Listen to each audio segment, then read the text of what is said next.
പിതാവിന്റെയും പുത്രന്റെയും പരിശുദ്ധാത്മാവിന്റെയും നാമത്തിൽ ആമേൻ. ഇന്ന് 27-ാം തീയതി വെള്ളിയാഴ്ച.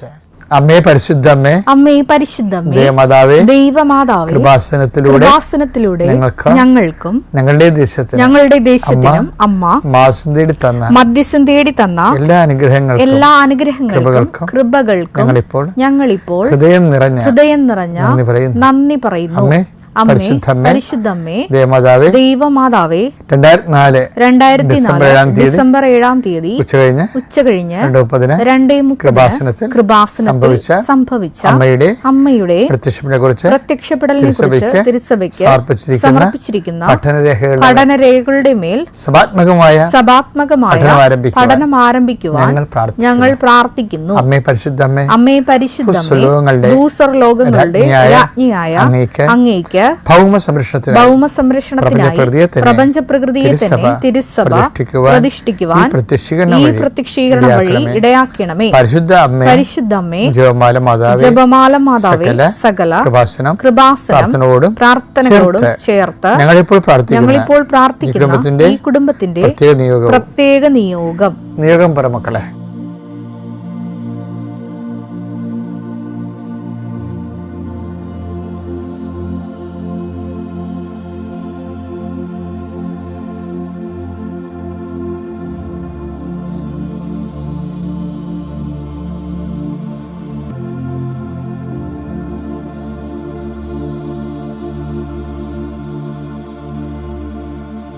അമ്മയുടെ പ്രത്യക്ഷീകരണത്തിന്റെ ഈ അനുഗ്രഹവേളയിൽ ഞങ്ങൾക്ക് സാധിച്ചു തരുവാൻ കനിയണമേ. ആമേൻ. വിശ്വാസ പ്രമാണം. സർവശക്തനായ പിതാവും ആകാശത്തിന്റെയും ഭൂമിയുടെയും സൃഷ്ടാവുമായ ദൈവത്തിൽ ഞാൻ വിശ്വസിക്കുന്നു. അവിടുത്തെ ഏകപുത്രനും ഞങ്ങളുടെ കർത്താവുമായ ഈശോ മിശിഹായിലും ഞാൻ വിശ്വസിക്കുന്നു. ഈ പുത്രൻ പരിശുദ്ധാത്മാവിനാൽ ഗർഭസ്ഥനായി കന്യകാമറിയത്തിൽ നിന്ന് പിറന്ന് പൊന്തിയോസ് പീലാത്തോസിന്റെ കാലത്ത് പീഡകൾ സഹിച്ച് കുരിശിൽ തറയ്ക്കപ്പെട്ട് മരിച്ച് അടക്കപ്പെട്ട് പാതാളങ്ങളിൽ ഇറങ്ങി മരിച്ചവരുടെ ഇടയിൽ നിന്ന് 3-ാം നാൾ ഉയർത്ത് സ്വർഗത്തിലേക്ക് എഴുന്നള്ളി സർവശക്തിയുള്ള പിതാവായ ദൈവത്തിന്റെ വലതുഭാഗത്തിരിക്കുന്നു. അവിടെ നിന്ന് ജീവിക്കുന്നവരെയും മരിച്ചവരെയും വിധിക്കുവാൻ വരുമെന്നും ഞാൻ വിശ്വസിക്കുന്നു. പരിശുദ്ധാത്മാവിലും ഞാൻ വിശ്വസിക്കുന്നു. വിശുദ്ധ കത്തോലിക്കാ സഭയിലും പുണ്യവാന്മാരുടെ ഐക്യത്തിലും പാപങ്ങളുടെ മോചനത്തിലും ശരീരത്തിന്റെ ഉയർപ്പിലും നിത്യമായ ജീവിതത്തിലും ഞാൻ വിശ്വസിക്കുന്നു. ആമേൻ. സ്വർഗ്ഗസ്ഥനായ ഞങ്ങളുടെ പിതാവേ, അങ്ങയുടെ നാമം പൂജിതമാകണമേ. അങ്ങയുടെ രാജ്യം വരണമേ. അങ്ങയുടെ തിരുമനസ് സ്വർഗത്തിലെ പോലെ ഭൂമിയിലും ആകണമേ. അന്നു വേണ്ടുന്ന ആഹാരം ഇന്ന് ഞങ്ങൾക്ക് തരണമേ. ഞങ്ങളോട് തെറ്റ് ചെയ്യുന്നവരോട് ഞങ്ങൾ ക്ഷമിക്കുന്നത് പോലെ ഞങ്ങളുടെ തെറ്റുകൾ ഞങ്ങളോടും ക്ഷമിക്കണമേ. ഞങ്ങളെ പ്രലോഭനത്തിൽ ഉൾപ്പെടുത്തരുതേ, തിന്മയിൽ ഞങ്ങൾ രക്ഷിക്കണമേ. ആമേൻ. നന്മ നിറഞ്ഞ മറിയമേ, സ്വസ്തി. കർത്താവ് അങ്ങയുടെ കൂടെ സ്ത്രീകളിൽ അങ്ങ് അനുഗ്രഹിക്കപ്പെട്ടവളാകുന്നു. അങ്ങയുടെ ഉദരത്തിൻ ഫലമായി ഈശോ അനുഗ്രഹിക്കപ്പെട്ടവനാകുന്നു. പരിശുദ്ധ മറിയമേ, തമ്പുരാന്റെ അമ്മേ, പാപികളായ ഞങ്ങൾക്ക് വേണ്ടി ഇപ്പോഴും ഞങ്ങളുടെ മരണസമയത്തും തമ്പുരാനോട് അപേക്ഷിക്കണമേ. ആമേൻ. കർത്താവിന്റെ ഉന്നതമായ നാമത്തിന് സ്വസ്ഥം ചെയ്യുന്നു. കർത്താവിന്റെ വിശുദ്ധ പൗരോഹിത്യത്തെ മഹത്വപ്പെടുത്തണമേ. കർത്താവെ, സഭയിലുള്ള സാന്നിധ്യം പ്രകടമാക്കണമേ. 39 വർഷം ഞാൻ അർപ്പിച്ച കുർബാനയുടെ യോഗ്യതയാൽ കൃപാസ്ഥാനത്താറെ ജീവനോടെ പ്രത്യക്ഷപ്പെട്ട മാതാവിൻ്റെ പ്രത്യക്ഷീകരണത്തിൻ്റെ സാക്ഷിയാകാൻ അങ്ങനെ മക്കളെ കുരിശ് ഉയർത്തിക്കൊണ്ട് ഞാൻ ആശീർവദിക്കുന്നു. നിൻ്റെ ഇന്നത്തെ ദിവസത്തെ ഞാൻ ആശീർവദിക്കുന്നു. ഇന്ന് നിൻ്റെ ആശങ്കകളെ ഞാൻ ആശീർവദിച്ചുകൊണ്ട് അതിനെ താങ്ങാനും അതിനെ നിർവീര്യമാക്കാനുള്ള അഭിഷേകം കർത്താവ് നിനക്ക് നൽകട്ടെ. എൻ്റെ കർത്താവിൻ്റെ ഉന്നതമായ നാമത്തിൽ സഭയുടെ അധികാരത്തിൽ കുരിശടയാളത്തിൽ ദൈവശക്തി അതിൻ്റെ കുഞ്ഞുങ്ങളെ കർത്താവ് ആസ്വദിക്കട്ടെ. ഗർഭിണിയാണ് നീയെങ്കിൽ ഇപ്പോൾ കൈവാരിൽ നിൻ്റെ ഉദരത്തിൽ കൈവച്ചുകൊണ്ട് കർത്താവിനെ നാം വിളിച്ചപേക്ഷിച്ചുകൊണ്ട് മാതാവിൻ്റെ മധ്യസ്ഥ കുഞ്ഞിനെ ഏൽപ്പിക്കട്ടെ. നീ നിൻ്റെ കുഞ്ഞും ആരോഗ്യമുള്ള കുഞ്ഞിനെ നീ പ്രസവിച്ചുകൊണ്ട് ആരോഗ്യമുള്ള കുഞ്ഞിനെ പ്രസവിച്ചുകൊണ്ട് അമ്മയും കുഞ്ഞും ആരോഗ്യമായിരിക്കാൻ കർത്താവിൻ്റെ നാമത്തെ ആശീർവദിക്കുന്നു. കർത്താവെ, ആവശ്യപിതാവിനെ പോലെ ഒരു കുടുംബം പോറ്റുന്നതിന് വേണ്ടി രാവും പോയനും കഷ്ടപ്പെടുന്ന ഭർത്താക്കന്മാരുണ്ട് ഈശോയെ, കുടുംബനാഥന്മാരുണ്ട് ഈശോയെ. അവർ കുഞ്ഞുങ്ങളെയും ജീവിത പങ്കാളികളും കാണാതെ പോലെ കർത്താവെ അവർ ജീവിതകാലം മുഴുവൻ അധ്വാനിക്കുന്നവരുണ്ട് ഈശോയെ. ജീവിതത്തിൻ്റെ ഒരു പ്രത്യേക ഘട്ടങ്ങളിൽ കർത്താവെ താരം എന്തിനു വേണ്ടി അധ്വാനിക്കുന്ന പോലും അറിയാൻ പാടില്ല അധ്വാനിക്കുന്നവരുണ്ട് ഈശോയെ. അവർക്കെല്ലാം ആത്മശക്തി കൊടുക്കണമേ. അവർ സഹിക്കുന്ന സഹനങ്ങൾ കർത്താവെ നിൻ്റെ പ്രത്യേക സന്ധിപ്പ് നൽകിക്കൊണ്ട് അവരെ നിലനിർത്തണമേ. അവരുടെ മനസ്സ് പതറിയിട്ടുണ്ടെങ്കിൽ, പ്രാർത്ഥനാ ജീവിതം തകർന്നു പോയിട്ടുണ്ടെങ്കിൽ അതെല്ലാം സ്വരുക്കൂട്ടി എടുത്തുകൊണ്ട് അവരെ നീ ഏറ്റെടുക്കണമേ എന്ന് പ്രാർത്ഥിക്കാൻ വേണ്ടി ഞാൻ അവർക്ക് വേണ്ടി മാധ്യസ്ഥം വഹിക്കുന്നു. എൻ്റെ കർത്താവിൻ്റെ ഉന്നതമായ നാമത്തിൽ നിൻ്റെ ജോലി, നിൻ്റെ വീട്, നിൻ്റെ വിവാഹം, നിൻ്റെ വഴികൾ, നിൻ്റെ വെളിച്ചമില്ലാത്ത അവസ്ഥകൾ എല്ലാം കർത്താവ് ആസ്വദിക്കുകയും അനുഗ്രഹിക്കുകയും ചെയ്യട്ടെ. നീ എന്ത് കാര്യത്തിന് വേണ്ടിയാണോ ഇന്ന് ഭാരപ്പെടുന്നത്, നീ ആരെ ഓർത്താണ് ഇന്ന് സങ്കടപ്പെടുന്നത്, നീ ആരെ ഓർത്താണ് പിന്നെ പേടിക്കണത്, നീ കർത്താവ് പറഞ്ഞിട്ടുണ്ട്, ഒന്നിനെ മറ്റം മേടിച്ചാൽ മതി. ഇത് ആരെ പേടിക്കണമെന്ന് ഞാൻ പറയാം. കൊന്നതിന് ശേഷം തള്ളിക്കളയാൻ, നരകത്തെ തള്ളിക്കളയാൻ കഴിയുന്നവനെ പേടിക്കാൻ പറയുമ്പോൾ യേശു ക്രിസ്തുവിനെ മാത്രം പേടിച്ചാൽ മതിയെന്ന് നിന്നോട് നിൻ്റെ വിശ്വാസം പറയുന്നുണ്ടെങ്കിൽ ദൈവഭയത്തിലെ നീ അതിനുമായി ഈശോയെ മാത്രം പേടിച്ചുകൊണ്ട് ബാക്കിയെല്ലാം ഭയം നീക്കി കളയട്ടെ. എല്ലാം I will come with wherever you go. നീ എവിടെ പോയാലും ഞാൻ നിൻ്റെ കൊണ്ടായിരിക്കും അളിച്ചത് കർത്താവ് തന്നെ പറഞ്ഞു. അലൈക്കുസ്ലാമ, ഇതാ സമാധാനം നിന്നോട് കൂടെ എന്ന് പറഞ്ഞ കർത്താവ് തന്നെ നിന്നോട് ചെയ്യുന്നു. ഭയപ്പെടേണ്ട, ഞാൻ നിന്നോട് കൂടെ ഉണ്ടെന്ന്. ആ വാക്ക് കർത്താവ് പാലിക്കും. അവസാനം വരെ പാലിക്കും, മരണം വരെ പാലിക്കും, നിത്യത വരെ പാലിക്കും. ആ പാലിക്കുന്ന വചനത്തെ വിശ്വസിച്ചുകൊണ്ടാണ് ഞാനും നീയും ജീവിക്കുന്നത്. നിൻ്റെ ജീവിതം, എൻ്റെ ജീവിതം പരിശുദ്ധമായ ജീവിതം പോലെ അവസാനം വരെ ദൈവത്തെ നിറയട്ടെ. ദൈവത്തെ നിറയാൻ വേണ്ടിയുള്ള ഉപാധികളായി ജീവിത സാഹചര്യങ്ങൾ മനസ്സിലാക്കാനുള്ള വിവേചന ബുദ്ധിയും ആത്മീയ ജ്ഞാനവും കർത്താവ് നിങ്ങൾക്ക് നൽകട്ടെ. നിത്യം പിതാവും പുത്രനും പരിശുദ്ധാത്മാ സർവ്വസ്വരം നീക്കുക. ആമേൻ. എൻ്റെ പ്രിയപ്പെട്ടവരെ, പിന്നെ ചിലരൊക്കെ വന്ന് എന്നോട് പറയേ, എൻ്റെ മകൻ അങ്ങനൊന്നും ചെയ്യത്തില്ല അച്ഛാ, അവനാരോ കൂട്ടുകാരെ ചതിച്ചതാണ്, അവൻ്റെ കയ്യിൽ നിന്ന് പോലീസ് കഞ്ചാവ് പിടിച്ചെടുത്തെന്നൊക്കെ പറയും. ചിലപ്പോൾ അവർ പറഞ്ഞാൽ ശരിയായിരിക്കേ, ചതിച്ച അങ്ങനെ ഒത്തിരി പേര് ചതിച്ചിട്ടുണ്ടല്ലോ. ഞാൻ തന്നെയാണെങ്കിലും പുറത്തൊക്കെ പോകുമ്പോൾ എൻ്റെ ബാഗ് ലോക്ക് ചെയ്താണ് പോകുന്നത്. കാര്യം വല്ല അലമ്പന്മാരും ചിലപ്പോൾ നമ്മുടെ ബാഗിൽ കൊണ്ട് എല്ലാം വെച്ചുള്ള അവസ്ഥ എന്തായിരിക്കും.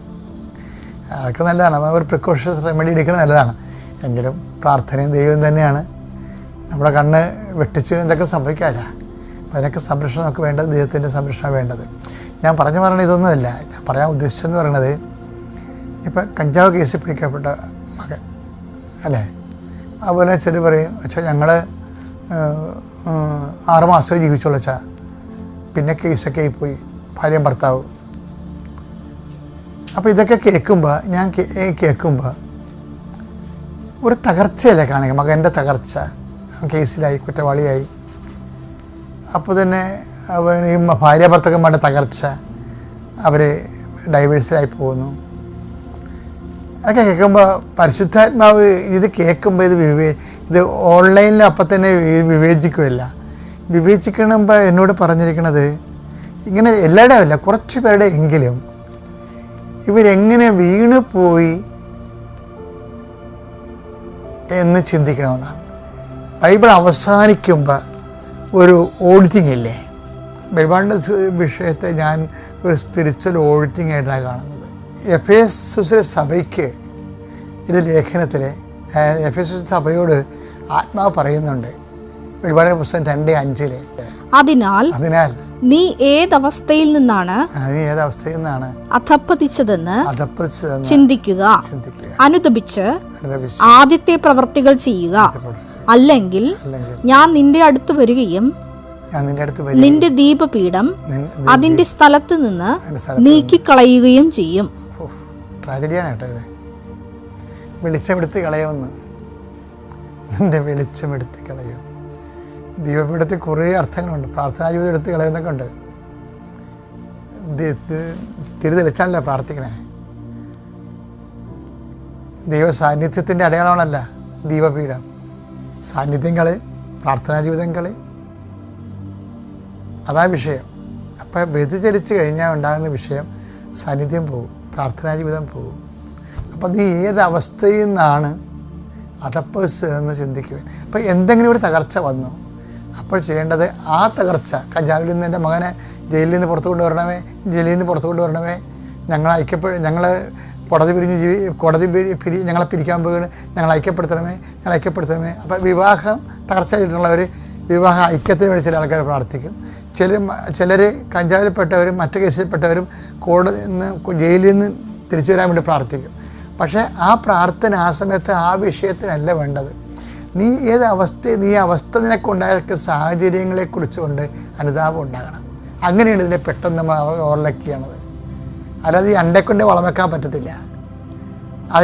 അതാണ് സിലോഹിലെ ഗോപുരം വീണ് മരിച്ച ആൾക്കാരില്ല. ലുക്ക 13:4 സീലോഹായിലെ ഗോപുരം ഇടിഞ്ഞു വീണ് സിലോഹയിലെ ഗോപുരം ഇടിഞ്ഞു വീണ് കൊല്ലപ്പെട്ട ആ 18 പേർ അന്ന് ജെറുസലേമിൽ വസിച്ചിരുന്ന എല്ലാവരെയും കാൾ കുറ്റക്കാരായിരുന്നു എന്ന് നിങ്ങൾ വിചാരിക്കുന്നുവോ? അല്ല എന്ന് ഞാൻ പറയുന്നു. പശ്ചാത്തപിക്കുന്നില്ലെങ്കിൽ നിങ്ങൾ എല്ലാവരും അതുപോലെ നശിക്കും.